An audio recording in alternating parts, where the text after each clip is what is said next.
Assalamualaikum warahmatullahi wabarakatuh. Kembali lagi kawan di Legenda Catur Dunia.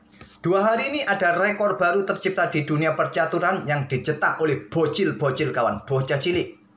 Chess Base India mengabarkan Anish Sharkar, pemain asal West Bengal India kawan, menjadi pemain termuda yang sudah mempunyai elo rating kawan. Masih berusia 3 tahun 8 bulan 19 hari. Luar biasa. Belum genap 4 tahun kawan, sudah pinter main catur. Kalian saat itu sudah mengenal catur belum? Usia segitu kawan. Nah, satu lagi kawan, ada rekor yang dicetak oleh pemain yang masih berusia 9 tahun. Masih bocil kawan, masih SD. Yaitu pemain asal Inggris, Ethan Pang. Berhasil memecahkan rekor sebagai pemain termuda yang bisa menembus elo 2300. Sebelumnya elo ini dipecahkan oleh Faustino Oro kawan. Beberapa bulan yang lalu sempat kita ulas juga ya. Salah satu game dari Faustino Oro. Nah, sekarang Ethan Pang yang berhasil memecahkan sebagai pemain termuda sepanjang sejarah dengan usia 9 tahun 22 hari. Sebelumnya Faustino Oro 9 tahun 230 hari. Silakan kalian bagi sendiri ya, berapa bulan, berapa hari usia mereka-mereka ini kawan. Yang sebelumnya juga ada Javokhir Sindarov, Vincent Kemmer, ataupun Pragnananda. Ada juga di daftar ini, Nordibek Abdussatrov juga. Terbaru Ethan Pang. Dia mendapatkan tambahan 70 elo rating setelah mengikuti turnamen International Master Federer Expo di Budapest kawan. Menggunakan sistem double round robin yang diikuti oleh 6 pemain. Ada 10 babak. Dia 2 kali menang dari International Master dan seorang Video Master, dan sempat 1 kali kalah kawan, dan sisanya remis. Totalnya 5,5 poin, mendapatkan 70 poin, dan dia menembus angka 2300, tepatnya 2303. Nah, kita akan lihat permainan dari si bocil berusia 9 tahun ini kawan, yaitu Ethan Pang saat menghadapi Video Master.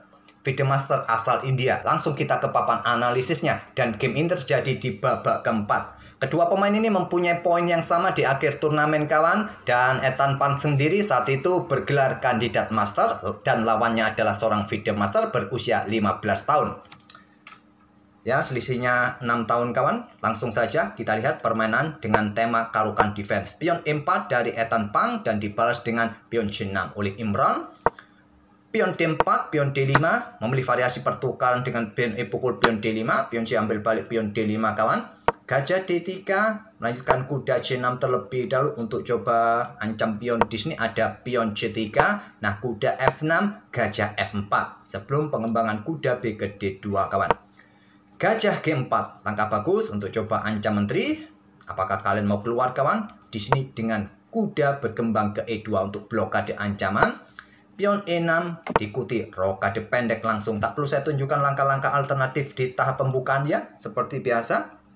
Biasanya di posisi seperti ini sering saya tunjukkan langkah-langkah utamanya, jalur sampingannya ya. Kita langsung direct ke permainannya saja. Tadi setelah rangkah rokade ini, hitam melanjutkan dengan gajah D6-nya menantang pertukaran. Gajah pukul gajah, kita akan fokus di permainan endgame-nya kawan. Tadi saya lihat kualitas endgame dari bocah-bocah ini cukup bagus kawan. Seperti permainan Super GM, langkahnya cukup bagus. Ambil balik oleh menteri, kemudian di sini menteri bergeser ke E1 untuk menghindari tekanan dari gajah ini kawan. Kalian juga bisa bermain menteri cukup naik ke petak D2 atau dengan benteng E1. Ya, menteri ke petak E1 di sini. Kemudian rokade pendek hitam dan Ethan Pang melanjutkan dengan pion F3 sekarang. Buka akses juga bagi pergerakan menteri. Gajah H5, menteri H4. Di sini ada pion E5 menantang pertukaran pion kawan. Ditolak dengan langkah kuda D2 melanjutkan pengembangan sesegera mungkin. Ya, kalau kalian terima di sini ya diambil balik oleh kuda ya. Dan coba mengancam gajah. Mungkin kuda petak C1 backup gajah di sini. Kalau kalian coba menghindari serangan kuda, tarik mundur ke petak C2, ada menteri B6 skak, ya kalian bisa kehilangan sesuatu di sini nanti. Kembali lagi ke permainan aslinya kawan. Jadi setelah menteri H4 ada tantangan pion E5, kembangkan perwira, kuda D2, Ethan Pang, dan hitam melanjutkan geser benteng F ke E8. Benteng AE1 di sini, dan di sini gajah G6. Langkah bagus untuk menantang pertukaran gajah terang. kalian bisa terima langsung sikat atau bergerak ke petak B5 langkah terkuatnya, atau dengan pion D pukul pion E5. Ethan Pan memilih dengan pion D pukul pion E5, tempo ancam menteri kawan. Nah, sebaiknya langsung diambil. Mungkin gajah ini akan bertukar langsung dengan gajah G6 ambil balik menggunakan pion H. Tapi di sini hitam lebih memilih keluar menyerang menteri C5 skak. Menteri mundur ke F2 blokade menantang pertukar menteri. Menteri pukul menteri skak, ambil balik oleh raja. Langsung aktif kawan, tidak ada ancaman di area gelap. Jadi raja berani maju ke petak F2. Selanjutnya gajah pukul gajah D3, pion ambil kuda F6 di sini. Hitam tidak langsung ambil balik kawan, di sini memilih dengan langkah pion D4. Langkah bagus untuk defleksikan pion kawan agar tidak ada lagi yang kontrol petak B4 ataupun petak D4 dan menekan petak E2 nanti. Ditolak dengan langkah kuda ke B1 di sini. Langkah bagus juga untuk nanti kuda ini siap juga berkoneksi dengan saudaranya jika terjadi pertukaran kawan. Tentu tadi di posisi ini jika putih menerimanya, maka bisa jadi kuda ini bergerak ke petak B4 untuk ancam pion di sini dan siap juga ganggu benteng nanti ke depan. Lompat-lompat ke sini kawan, cukup berbahaya ya. Kuda B1. Sejauh ini langkah kedua pemain atau bocah-bocah ini masih cukup bagus ya, tidak ada langkah bertanda kuning di sini. Kemudian pion G ambil pion F6 dan putih melanjutkan geser benteng G1 untuk menghindari pin. Ada benteng AJ8. Nah, baru pion C pukul pion D4. Sekarang gajah sikat kuda, ambil balik oleh benteng, ambil balik oleh benteng, ambil balik oleh raja, dan kuda ambil balik pion D4 skak. Raja dekati kuda. Raja ke E3 di sini. Kemudian kuda mundur ke B5. Nah, ada serangan pion A4. Kuda mundur ke D6, pion B3 untuk kontrol ruang terang ini agar tidak diduduki oleh kuda. Raja F8, hitam juga sudah mulai aktifkan rajanya. Di sini ada benteng D1, serang kuda, raja E7, proteksi kuda, sangat jelas. Dan raja D3, ini langkah bagus sekali dari putih kawan. Pemahaman endgame-nya cukup bagus, pergerakan raja ini. Oke, dengan pion B5, kuda C3, pion pukul, ambil balik. Nah, di sini ada kuda C4, persiapan manuver, jelas ancamannya petak B2. Benteng B1 siap menusuk ke baris ke-7 kawan. Kuda ke E5 skak. Raja mundur ke C2. Sekarang kuda C6 backup pion. Benteng B7 skak.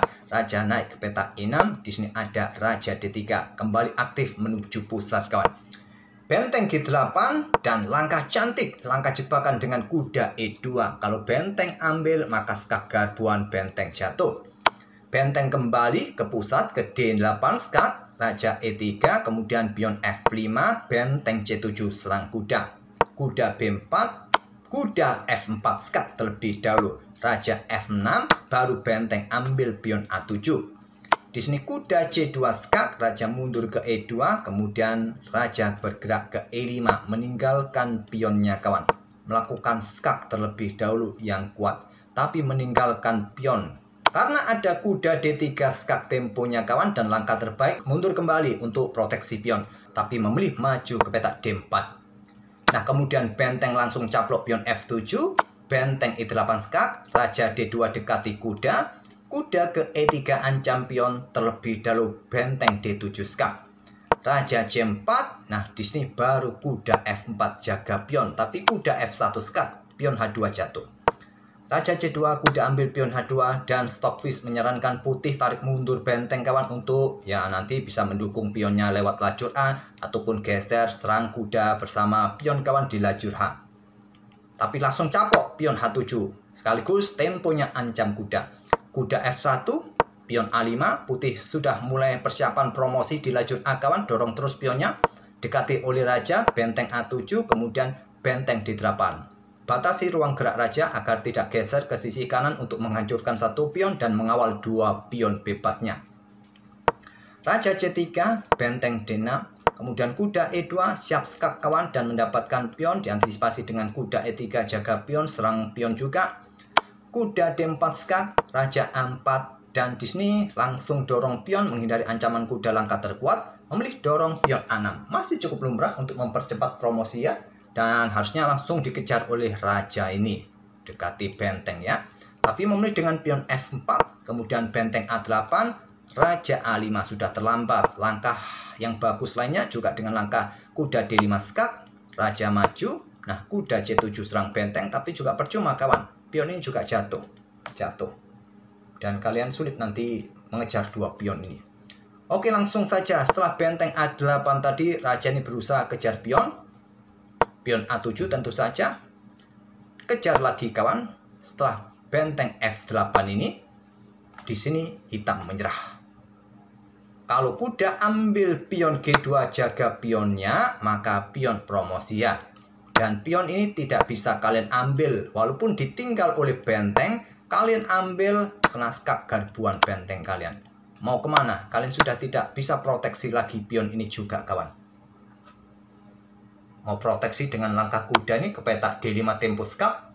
Raja bisa bergerak ke petak D3, menyelinap terus kawan untuk hancurkan pion ini. Lagi-lagi kalian tidak bisa mendapatkan pion ini karena ada kuda yang bisa garbu benteng kalian. Oke, tak perlu kita otak-atik, sudah sangat jelas ya. Itulah ancaman-ancamannya dan putih pun masih unggul 2 pion kawan. Itulah kehebatan pemain muda, pemain cilik yang berhasil menembus angka 2300, menjadikannya sebagai pemain termuda sepanjang sejarah yang berhasil menembus elo 2300 kawan. Masih bergelar kandidat master. Oke, semoga permainan kedua pemain ini, ya bocah cilik dan pemain 15 tahun, bisa menghibur kalian kawan. Dan kita akan bertemu di video-video berikutnya. Terima kasih. Wassalamualaikum warahmatullahi wabarakatuh.